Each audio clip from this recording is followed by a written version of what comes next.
This is the College Football Countdown to Kickoff show on 97.3 ESPN with your host, Nick Costco. We're taking you up to the kickoff of Rutgers football. Now, live inside the Matt Black Kia Studios, here's Nick Costco. Live from SHI Stadium on the campus of Rutgers University, it's the College Football Countdown to Kickoff show. I'm your host, Nick Costco, bringing you the action right here on 97.3 ESPN. Going to lead you up to the kickoff of Rutgers football taking on Michigan State at noon. We'll send it out to Chris Carlin, Ray Lucas, and Eric LeGrand. Also, Anthony Fusilli down on the sideline.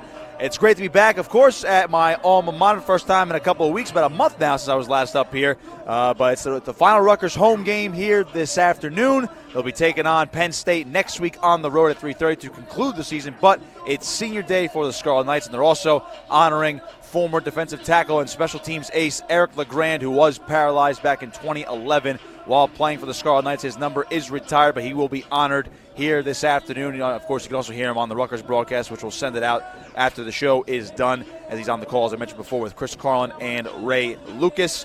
But for now, we have a lot of college football to dive into. We're going to welcome in Ari Wasserman of The Athletic, covers Ohio State.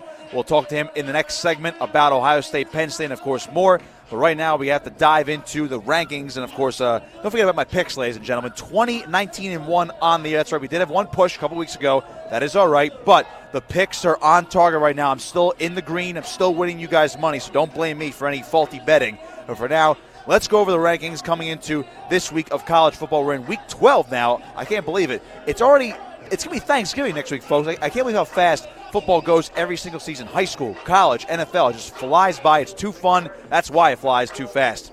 So let's look at the rankings right now as they stand from top to bottom. LSU number 1, number 2 Ohio State, 3 Clemson, 4 Georgia. Those are your playoff teams at the moment. And the 5 and 6 right now, Alabama and Oregon. Then, of course, rounding out the top 10, Utah, Penn State, Oklahoma, and Minnesota. So basically we have to say who's going to make a move now, because we know the situation. We were on air last week, and I told you about the breaking news of Tua Tagovailoa hurting his hip in that game last week. And we basically had the assumption, or really some early indications, that he was going to be out for the season, or at least for a long period of time. He did have his surgery on his hip, out for the season. He's likely not going to come back to Alabama. He'll go off to the NFL, get drafted in the first round, perhaps still number 1 overall, depending upon how teams view him. But what does this change now for the college football playoff rankings? You have Alabama still at number 5 because they did dominate Mississippi State. But it's very interesting now because they're still a one-loss team. They're not going to make the conference championship, as they lost to LSU, unless LSU somehow loses their last 2 games. But that's not happening. LSU is going to be playing Georgia for that SEC championship game. Alabama is going to be sitting at home watching. They're going to have to win their last 2 games to win out, beat Auburn, which would be a big game. Auburn would be a big win for Alabama. Now, is it going to be bigger than if they were playing for an SEC championship? Would it be bigger if they're going to play for an SEC title game? Of course, but they don't have Tua, so if they can beat Auburn, Alabama's going to have a case to get into the playoff with 1 loss. They're going to be 11-1, but they're not going to be a conference champion. So let's go over some scenarios real quick. It's because I was mentioning before, these top 10 teams are really the only teams that are really going to make a move or have a chance to make the playoff at this point with 2 weeks to go in the season, plus the conference championships. Minnesota is still in. I know they lost to Iowa last week after beating Penn State at home, and they were undefeated, looking great. But they dropped from 8 to 10. That's fine. They're still in it because they still control their own destiny. As long as they win out, they're going to go to the Big Ten title game. If they're in the Big Ten title game, they're going to be playing Ohio State, or who knows, maybe Penn State gets in if they actually upset Ohio State today. Of course, we'll talk more about that later. But if Minnesota wins out and they win the Big Ten, they're 12-1. They're going to get in. So don't discard Minnesota right now because they're number 10 in the country. They are going to get into the playoff if they win out and are Big Ten champions. Oklahoma, to me, is the big team that's not going to – that's not making any noise right now. Because LSU, would get in if they win the SEC. Georgia would get in if they win the SEC. Ohio State would get in if they're going to win the Big Ten. Clemson's going to get in because the SEC is garbage. It's hot garbage. We know this. So Clemson's going to get in at 13-0. Don't get me wrong. They're going to get in. But the wild cards right now are Bama, because they have a case. Oregon or Utah, as long as they're a 1-loss Pac-12 champion, one of them should get in. Penn State, if they're a 1-loss Big Ten champion, which means they have to beat Ohio State and then beat Minnesota in a rematch, they would most likely get in. The biggest caveat in all this is Oklahoma, because they had that bad loss earlier in the season. to Kansas State.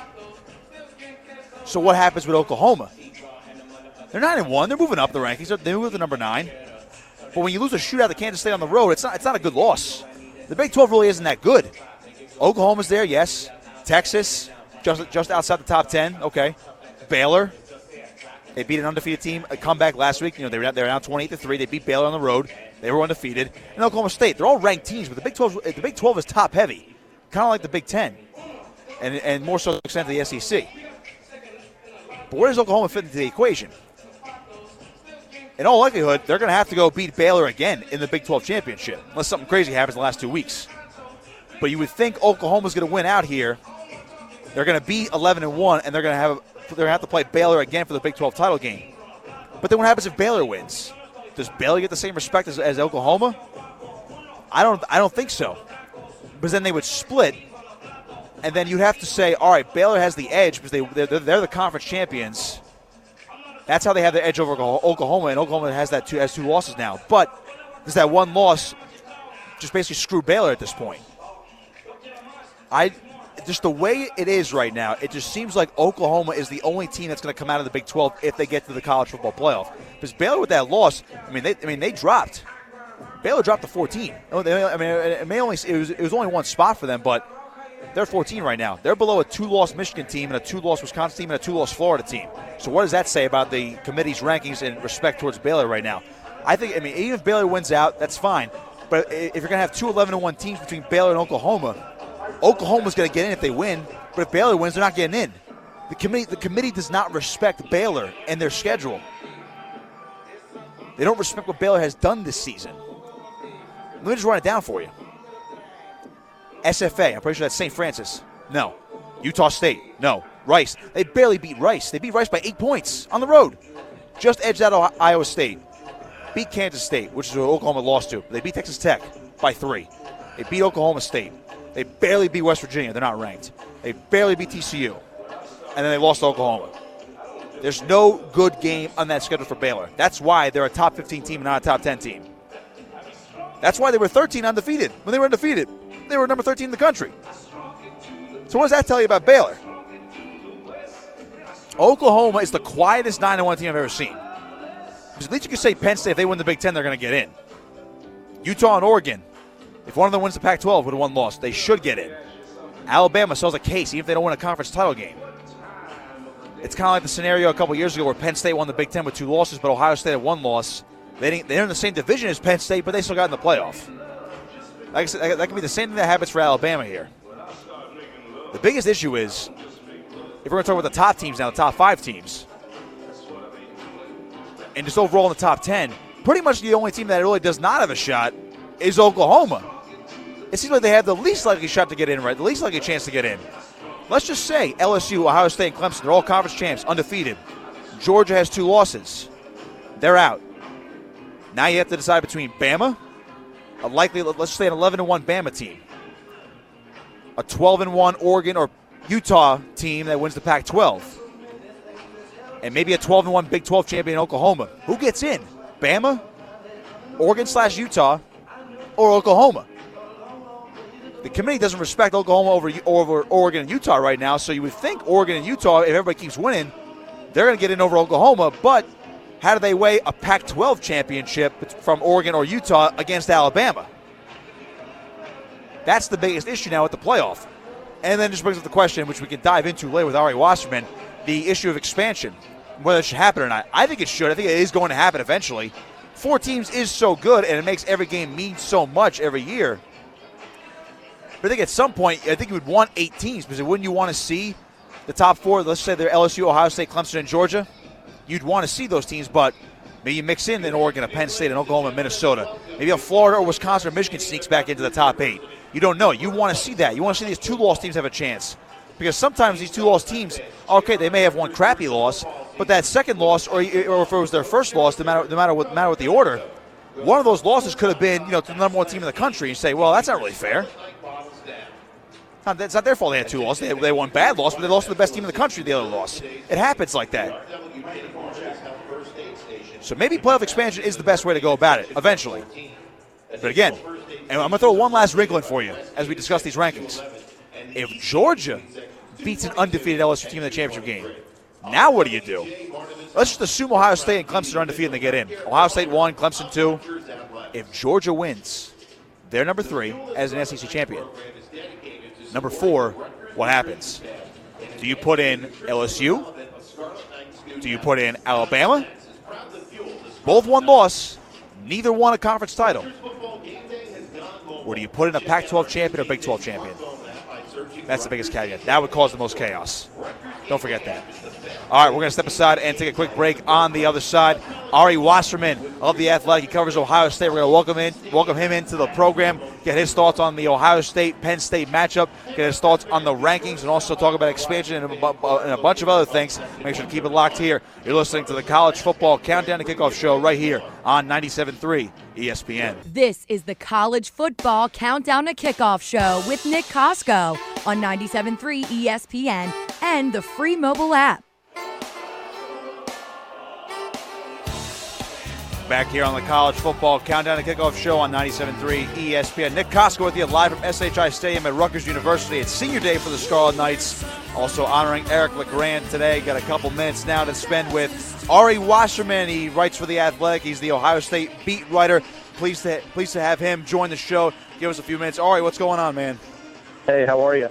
Good. Appreciate you joining me. I know you only have a short window here before the game, but I got to ask you first. We'll start with Ohio State and Penn State. So, obviously, you saw Ohio State coming to Piscataway last week, and I get, everyone wants to say, oh, Rutgers actually put up 21 points on Ohio State. They covered that 52-point spread, yada, yada, yada. Here we are. But in reality, I don't think that game was actually that close. Don't get me wrong. Rutgers probably showed a lot of heart towards the end.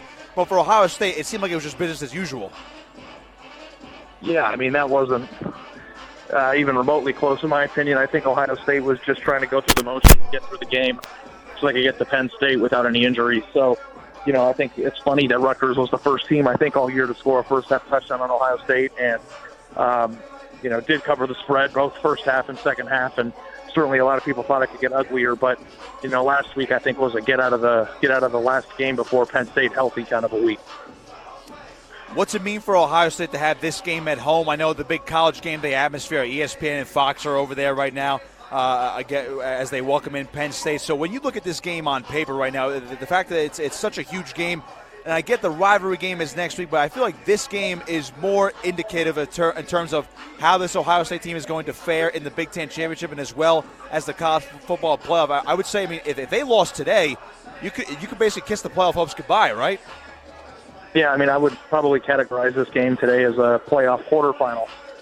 It's important for both teams to try to, get this win and put themselves in a position in the continued playoff race. I think there's still a scenario where Ohio State can lose to Penn or win at Penn State, lose to Michigan, and still get in, but they absolutely have to win today.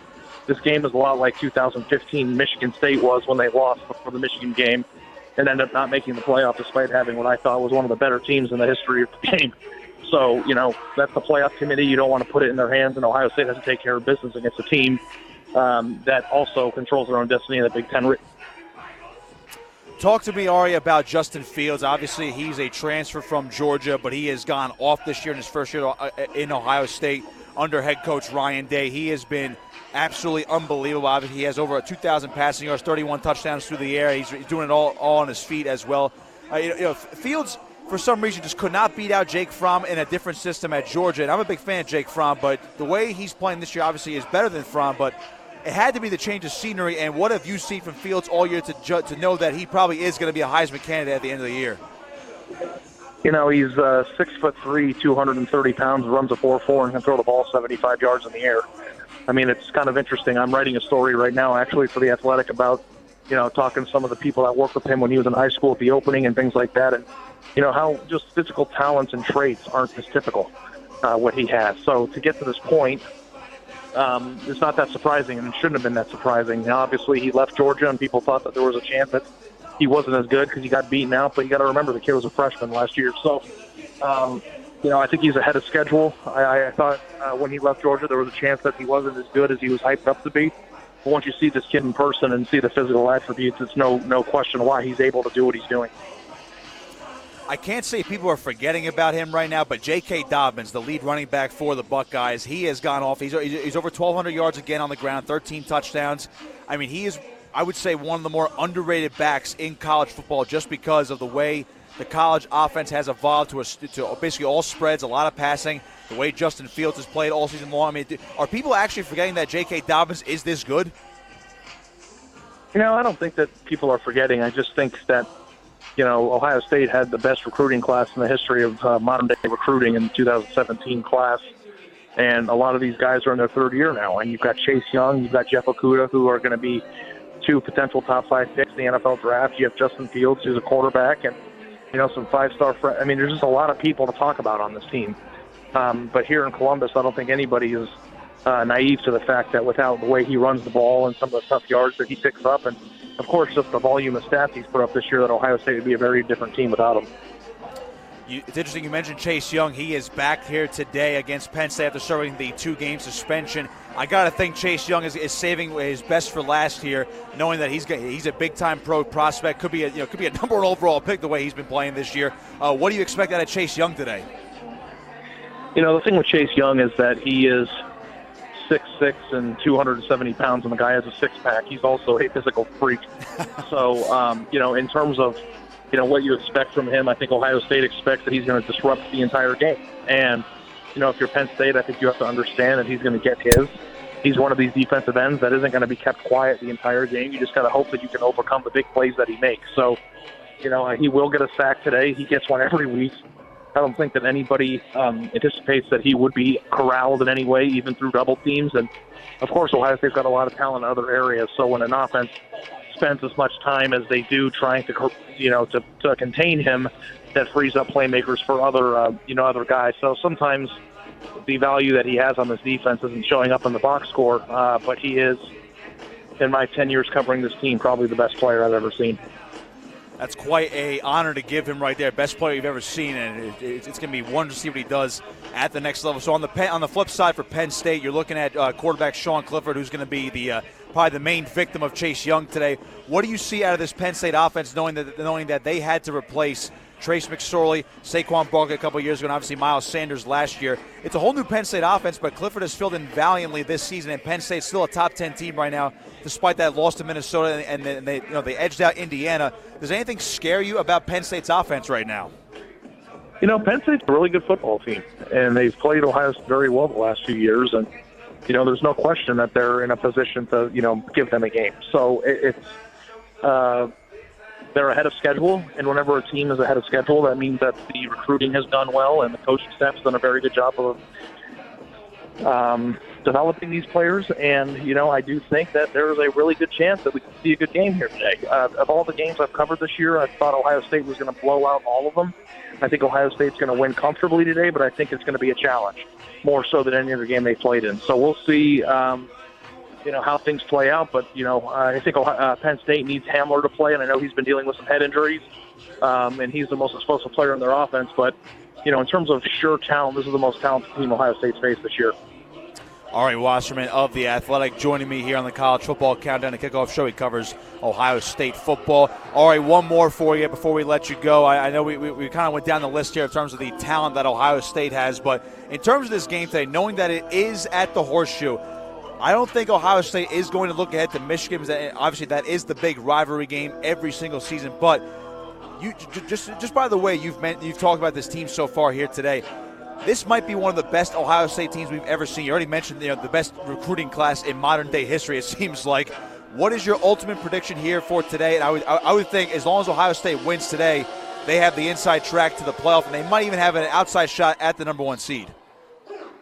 Yeah, I think Ohio State needs to win. I don't know if they need style points against the team that the committee thinks is a top 10 team. So, right now, in my opinion, this is a playoff quarterfinal, and these guys are on both sidelines trying to put themselves in a position to win the Big Ten. I think a one-loss Big Ten champion would make the playoff. So Penn State, again, controls its own destiny. So when you look at everything that's at stake right here, I don't think there's any looking ahead. Ohio State literally cannot lose this game. And they could lose Michigan and still get in. So I think they understand that. And Not that they're going to take it easy next week, but there's no looking ahead to the rivalry when your entire season's at stake on the field in front of you. All right, great job, man. Appreciate the time as always. If people want to follow you on Twitter, where can they find you? Just at Ari Wasserman. All right, Ari Wasserman, Ohio State beat writer for The Athletic. I appreciate you taking the time out today. Have fun today. All right, that was Ari Wasserman of The Athletic joining me on the College Football Countdown and Kickoff Show. I'll keep it here, though, as I do want to broach upon some of the last things he said towards the end of our conversation in terms of where the playoffs are going to lie for the Big Ten champion. I mentioned in the first segment as well. It's very interesting because you're going to have a one-loss Big Ten champion is still going to get in. I would think so because the SEC winner is going to get in. The SEC winner is not going to have more than one loss, so they'll get in, of course. Clemson, God forbid something happens, they're going to be undefeated and they're going to get in. No two-loss team is going to get in, but a one-loss Big Ten team could get in. Now, if you have a situation where Penn State beats Ohio State today, they're going to have the edge. But it's going to be. But how about this, folks? We're going to have to break down the tiebreakers by next week, but especially if that happens. But I'm looking at the Big Ten right now, the East. That's the division that really has to be settled because you're looking at the West right now, and it's Minnesota 6-1 in the conference, and Wisconsin's 5-2. And Minnesota is going to end with Wisconsin next week. So Wisconsin can still get into the Big Ten championship, despite the fact that they already have 2 losses. Now, would they make the play with 2 losses? I don't necessarily think so. But if we're going to look at the Big Ten East right now, Ohio State's 7-0, Penn State is 6-1. And don't forget, Penn State's loss was to Minnesota, not to Michigan. So Michigan pretty much out of it because they're not going to have a tiebreak over Penn State. Michigan cannot get in, so you're only going to get Ohio State or Penn State coming out of the East. Which we're just going to clarify that now. As I wanted to double check with you guys here, just to kind of see if Michigan still has a shot, but they really don't because Ohio State, even if they lose 2 in a row, if they lost 2 in a row, they're out. They're not getting to the conference championship. They can even lose out, and then Penn State can lose next week. And both have 2 conference losses, and Michigan could also have 2 conference losses. Guess who would get in? Penn State. Michigan would have already lost to Penn State, even though they would have beaten Ohio State. It's funny how that goes. Ohio State or Penn State coming out of the East, Minnesota or Wisconsin coming out of the West. But I would think it's going to be Ohio State it's going to be Ohio State and Minnesota, just the way I think. But a one-loss Big Ten champion could get in. And I think Ari's right. This is the playoff game right here for Ohio State and Penn State. Basically a play-in to get to the conference championship to play for a spot in the playoff. It's crazy how that works. It's crazy how one loss can just basically change everything at this point. Because if Penn State does win today, they are obviously going to have the edge. And do I really see Penn State losing to Rutgers next week? It's not happening. So if Penn State wins today, they're going to get in. They're not going to lose to Rutgers. Would Penn State really lose to Rutgers to miss a shot at the Big Ten championship and then miss a shot at the college football playoff, which they haven't gotten to yet? And people argue they should have gotten in a couple years ago. Ohio State has to take care of business today. Michigan can cause a lot of mayhem, though. I'll tell you what. Even if Ohio State wins today, they'll clinch their spot in the Big Ten title game, and they'll essentially have a chance to win the Big Ten title to get to the college football playoff. That's fine, but Michigan can throw a big wrench in their seeding if Michigan beats them next week, no matter what happens today. Michigan can just screw a lot of things up. Because let's say if Penn State wins today, they already beat Michigan. Let's say if Penn State wins out, right? They're 11-1, Big Ten championship. But if they beat Ohio State today, and then if Michigan beats Ohio State next week at Michigan, Ohio State now has 2 losses. It's a great win for Penn State. But does that loss get slightly downgraded compared to other teams' resumes if Ohio State should lose 2 in a row to end the year? Think about that. Michigan can cause a lot of headache for this college football playoff committee. Obviously, Ohio State would be out, but then a one-loss Big Ten champion for Penn State, again, they would have beaten Ohio State, biggest win of the year. But then you have to weigh them against the other teams. A Pac-12 champion, will they get in? I think so. LSU, Clemson will get in. A one-loss Penn State team would likely get in. But now, if Penn State gets in as a one-loss team, who gets that final spot? Everybody has one loss now. who gets in. You don't have 3 undefeated teams. You're going to have 2 undefeated teams, and you're going to have a couple one-loss teams. So Penn State is going to get into Big Ten champion. It's the better conference. But then do you put in Oregon/Utah or Oklahoma or Alabama? So we're back in that same scenario. But the playing field evens out a little bit now because everybody has losses. It just gets crazier and crazier and crazier. I'll tell you what, you gotta love college football. You really do. You're gonna be talking about rankings every single week once they start coming out every single year. I just hope we get to 8 teams. Please give me 8 teams. I want more mayhem and chaos. I want these 2-loss teams to show what's what with some of these undefeated teams. Give me a 2-loss Michigan team against undefeated Clemson. People might say, Nick, you're crazy. Why? Why am I crazy? You never know what can happen. Michigan could go in there and upset Clemson. I wouldn't be so shocked. I know Michigan's vastly underachieved by Jim Harbaugh's standards. I wouldn't rule it out. Call me crazy if you want. But this is why I want 8 teams. That's why I want 8 teams. All right, we're going to step aside and take a quick break. On the other side, picks are coming up 20-19-1 on the season. We're going to try to go 4-0 this week as we try every single time. We've not had a 4-0 week yet. I got to have a 4-0 week. Maybe this is the week. If not, we're going to have next week, and that's it. We're going to wrap things up. So let's see if we can go 4-0 this week. Got my 4-pack of picks coming up on the other side. Make sure to keep it locked here. You're listening to the College Football Countdown and Kickoff Show right here on 97.3 ESPN. This is the College Football Countdown to Kickoff Show with Nick Costco on 97.3 ESPN and the free mobile app.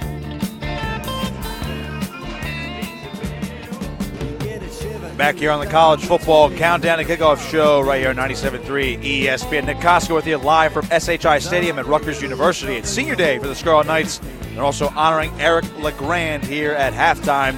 And, of course, we're going to send it out to the Rutgers broadcasting team of Chris Carlin, Ray Lucas, Eric LeGrand, and Anthony Fusilli in a few moments once we wrap things up here on this show, and that'll be after I give you my picks. Great day. It's actually it's a nice day out. It's just cold. I mean, I'm in the outdoor booth like I used to be as a student when I was up here calling the games for 88.7 WRSU. I mean, come on. I'm in the same spot. I know the deal. I'm wearing my little sweater over my button-down shirt. I didn't bring my pea coat out here. I think it was a large mistake. I figured, all right, I had some sunlight beating on me. That's fine. The sunlight kind of like ducked on top of me, so now we are covered. So the sunlight went away. It's a little chilly out here, but the sun is out. It's a beautiful day out if you want to come out to Rutgers. I mean, I don't know if you want to see a 20-point underdog play Michigan State, but that's beside the point. Maybe a surprise appearance from Greg Schiano as he's still due to be to be brought back by Rutgers, hopefully within the next week. Boy, that process is taking forever. And just a quick moment on that. If they don't get this done, folks, I'll tell you what, I'm going to be absolutely irate. I know Mike Gill, I know you're listening, Mike. I know you like to bust my chops about Rutgers football, but I'll tell you what, how irate I'm going to be. I'm going to take over your show for 4 hours one day and tell you how irate I am about Greg Schiano if he's not back as Rutgers head coach within the next week and a half or so. I'll tell you right now, it's not going to be okay. Not going to be fun, folks. If they don't get Schiano back now, there's no plan B. Plan B was Butch Jones, and I made a case for Butch Jones. He's gone. He withdrew his name because he knows Schiano's going to be the head coach. They're ironing out some fine details right now, but come on. If they don't get it done. Josh, I know you're listening to me. I know you Josh, I know you're laughing right now. Don't laugh. This is very important. This is going to be bad. I'm actually not laughing. You're not laughing? No, because here's the deal. Where does Austin Rutgers go at this point? Well, that's what I mean. Schiano needs Rutgers. Rutgers needs Schiano. It's simple as that. Look, I think that at this point, you tell me if I'm wrong, Nick. I think that Schiano really is the only guy at this point. Oh, he is. No, I'm pretty sure he was the only guy when the process started because all the fans wanted him back. There was outcry for him a couple of years ago before they hired Chris Ash. I wasn't a fan of it then, but now I am. But there's pretty much no other option to go. But you're not going to bring in another new guy and expect them to bring this program out of the abyss like Schiano did. The only guy who can do that is Schiano because he has the respect from the fan base. He has the respect from other college coaches that are big time around college football. He's worked for Ohio State. Bill Belichick obviously loves him during his short stint as the defensive coordinator for about 3 weeks in the spring. But other than that, I mean, he's the only guy who's going to pull him out of the abyss. So, before I go off on a 30-minute tangent here, let's go to my picks.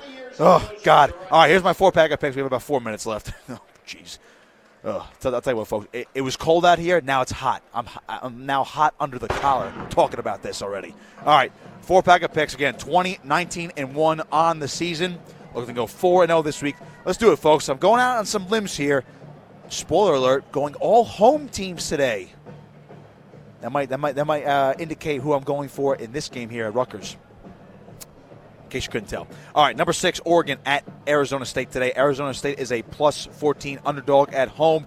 Give me the Sun Devils and Herm Edwards because you play to win the game. I wouldn't be shocked if Arizona State wins this game outright. Because who trusts the Pac-12? You cannot trust the Pac-12 at all in football for the college football playoff. I get Utah and Oregon are good this year. I get if one of them wins as a one-loss Pac-12 champion, they should get into the college football playoff. I get that. But folks, it's just so hard. It's hard to trust the Pac-12. Oregon has it right out in front of them. So does Utah. But Arizona State is pretty good. I know they're not ranked anymore, but they've been in and out of the rankings. Herm Edwards is a good coach. He has that program in the right direction. Plus 14, just too tempting to take. I'm going to take it. Don't be shocked if Arizona State wins outright, but give me Arizona State plus 14 at home versus Oregon. California at Stanford. Stanford's a 2-point favorite at home. Give me the Cardinal. I like them. Stanford. It's basically a pick'em game, folks. I know both teams have been up and down this year in the Pac-12, but wow, I'm doing a lot of Pac-12 today. Pac-12 and Big Ten today. How about that? Cal at Stanford. I like Stanford, 2-point favorite at home. That noise here in the background is the Rutgers Scarlet Knights marching band. They just made their appearance to the field. Number 8, Penn State at number 2, Ohio State. That's the big game of the day. Again, when you have all the college game day pregame shows from ESPN and Fox at the same stadium, I'm pretty sure Big Ten Network is there as well.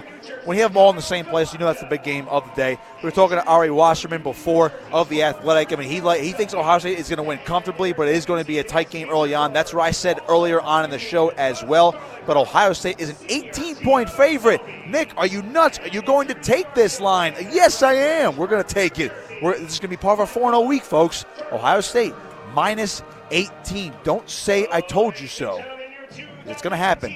Ohio State and Penn State. I'm telling you, it's going to be a close game. We're going to have like a 7, maybe a 10-point game throughout most of the first half. Once that third quarter happens, look out. Justin Fields, J.K. Dobbins. It's going to be the Justin Fields show today, folks. I'm telling you right now, that kid is on track to win a Heisman. He's right there. Him and Joe Burrow. It would have been 2 if he didn't get hurt as well. Justin Fields is going to lead this team to a 3-touchdown win today. Ohio State is just unstoppable. This is why I want to see them and LSU in a college football playoff national championship now that Alabama is probably going to be out. Can you imagine Joe Burrow taking on his former school because he didn't want to be there anymore because he needed a new place to go after Dwayne Haskins beat him out for the starting job? Boy, can you imagine? Ohio State had Cardell Jones, J.T. Barrett, Dwayne Haskins, Joe Burrow, even way before that, Braxton Miller. These guys were great quarterbacks in that system at Ohio State. Wow. And Joe Burrow's leading an SEC team under Ed Orgeron. SEC with those numbers. Final game, Michigan State at Rutgers. We have to do it every week, folks. We got to pick the Rutgers game. Rutgers, I got it at 20.5. They are 20.5-point underdogs. Far better than the 52-point line. They were underdogs last week against Ohio State. They covered Ohio State last week. Are they going to cover 20.5 today? I'm tempted to say no because I could easily see them losing by 3 touchdowns today in full. But the way they played last week, Michigan State is reeling. Another desperate, and it's never good to play a desperate team. That line's pretty big. Give me Rutgers 20.5. But, of course, the last time I picked Rutgers, they failed me. So don't fail me today, please, Scarlet Knights. All right. Arizona State plus 14, Stanford minus 2, Ohio State minus 18, Rutgers plus 20.5. Those are your 4 picks today. Take those. We're going to go 4-0 this week, folks. And next week I'm going to tell you that we went 4-0, even if we didn't. Because I tell you, you're going to win anyway. Big thanks to Ari Wasserman for joining me of The Athletic. Big thanks to Josh Hennick back in studio, producing me. He does a great job also of sending me my files so I can put the show on demand for you folks. Make sure to follow me on Twitter at NickCosco59, Kosko. And we'll talk all about Rutgers, high school football, college wrestling, NFL. I do it all for you, folks. Don't worry. We'll be back next week. Rutgers football against Michigan State coming up. We're going to send it out to Chris Carlin, Ray Lucas, Eric LeGrand, and Anthony Fusilli. This has been the College Football Countdown to Kickoff show right here on 97.3 ESPN.